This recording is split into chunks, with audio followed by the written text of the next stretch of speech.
Direktur LBH Korea ASOP Profesor Dr. Musa Darwin Pani SHMH menyoroti draft revisi Kitab Undang-Undang Hukum Acara Pidana atau KUHP. Dia menilai draft RKUHP yang berasal dari badan keahlian DPR masih sangat prematur dan apabila draft tersebut dibawa ke paripurna akan sangat berbahaya. Hal itu disampaikan Asro Profesor Dr. Musa Darwin akrab disapa MDP pada seminar nasional bertajuk Revisi KUHP Sejauh Mana RKUHP Menjawab Tantangan Hukum Pidana Modern. Seminar ini digelar pada Rabu 26 Februari 2025 berlangsung di Hotel Grand Aslia Kota Bandung.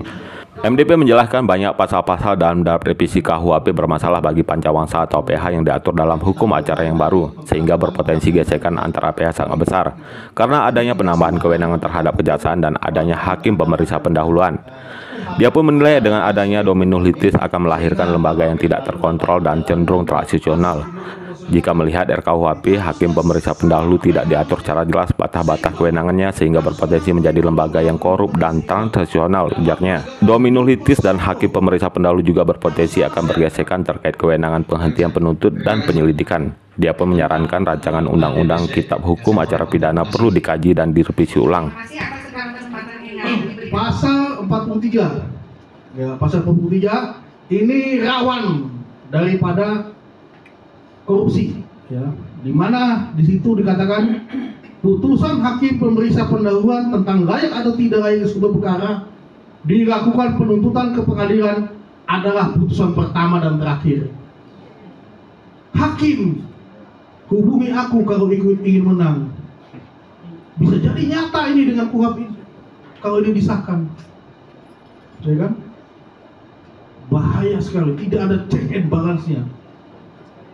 Saya mau sampaikan kepada kita semua bahwa rancangan ini sifatnya masih rancangan, ya, tetapi sudah lagi digodok, ya, dan mudah-mudahan kita LSM-Kor juga bisa berkoordinasi atau kita juga dipanggil menjadi ahli-ahli yang dapat memberikan masukan-masukan terhadap rancangan ini.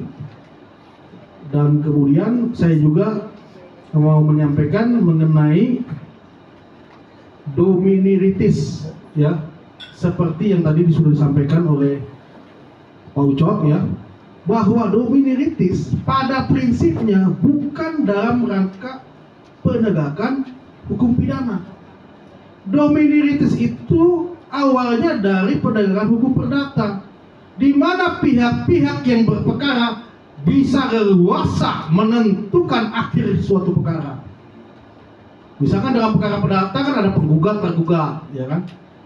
Sudah putus sampai Mahkamah Agung pun mereka berdua, kita damai saja, ya kan? Kita bisa menentukan bahwa putusan Mahkamah Agung ini dikesampingkan dengan perdamaian.